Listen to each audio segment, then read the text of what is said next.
लगा हूँ next degree to radian, यानी कि डिग्री टू रेडियन से मुराद है कि यहाँ पर वैल्यू दी हुई है 15 डिग्री, या वैल्यू दी हुई है 45 डिग्री, या वैल्यू दी है 60 डिग्री। मतलब कोई भी डिग्री में सवाल आ गया है तो आप उसको पाई बाय 180 राइट करेंगे। पाई बाय अगर 645 है तो 45 मल्टीप्लाई पाई बाय 180, अगर 60 है तो 60 मल्टीप्लाई पाई बाय 180। तो इस तरह आप इसको इससे मल्टीप्लाई करेंगे और इस पे डिवाइड कर देंगे तो आपका सिंपली आंसर आ जाएगा और ये डिग्री टू रेडियन आएगा।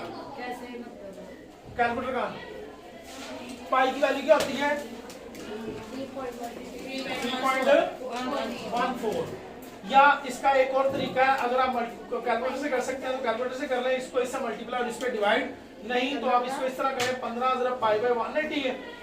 अब 5 3 15 और 5 3 15, इसमें से 3 बच गए 30 5 6 30, 3 कम 3 3 कम 3 2 6, तो ये आ जाएगा पाई बाय 12। तो इस तरह भी आंसर आ सकते हैं और इस फॉर्म में भी आप डिवाइड करेंगे तो आंसर, तो बेहतर है कि आप कटिंग करके इसका आंसर जो है वो राइट कर सकें। नेक्स्ट हमारा टॉपिक है रेडियन टू डिग्री। क्या है रेडियन टू?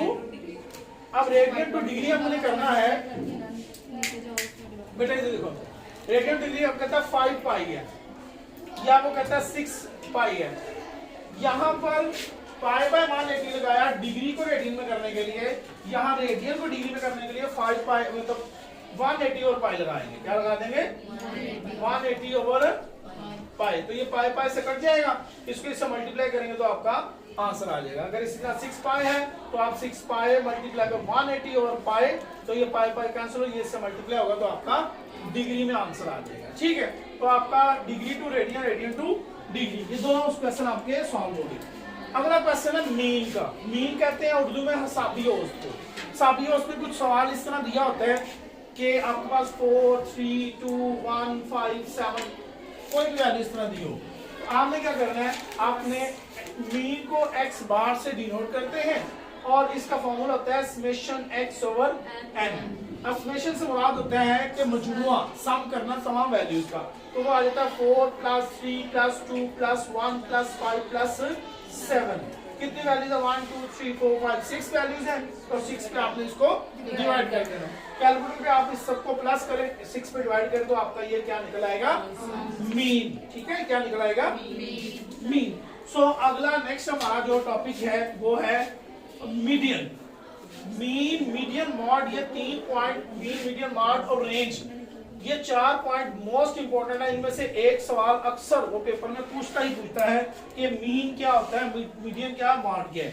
अब हम बढ़ते हैं जो इजी टॉपिक है वो है रेंज। रेंज कहते हैं 7 को, रेंज कहते हैं 7 को। फॉर एग्जांपल अब वही वैल्यू दी हुई है 4 5 3 2 1, ठीक है, 3 2 6 9।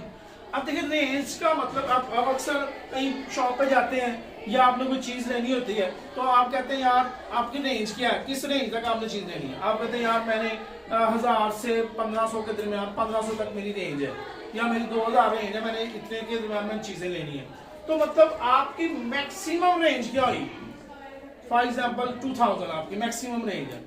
सो अगर यहाँ पर मैं वैल्यूज को देखूं तो इसमें मैक्सिमम वैल्यूज कौन सी है 9। तो इसका फॉर्मूला होता है रेंज का कि रेंज इज इक्वल टू होता है x maximum minus x minimum. Maximum value है आपके पास 9, मिनिमम वैल्यू है 2, 9 में से 2 निकालेगा 7, ये आपके पास रेंज का आंसर आ जाएगा।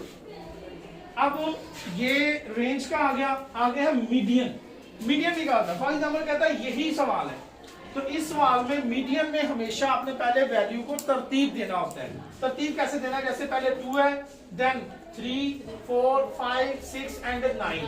तो ये अगर आप काउंट करें तो 1 2 3 4 5 6 वैल्यू, यानी कि ये इवन नंबर्स हैं। क्या है इवन नंबर्स हैं।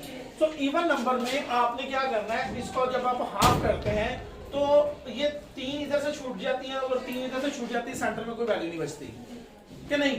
अब आपने क्या करना है, आपने 2 वैल्यू छोड़ देनी है, यानी कि यहाँ से भी 2 छोड़ के यहाँ भाई सेंटर वाली जो 2 वैल्यू आएंगी उनको आपने प्लस करके 2 पे डिवाइड कर देना होगा, यानी कि 9/2, 9 को 2 पे डिवाइड कर देंगे तो ये आपका मीडियन निकल आएगा, ये आपका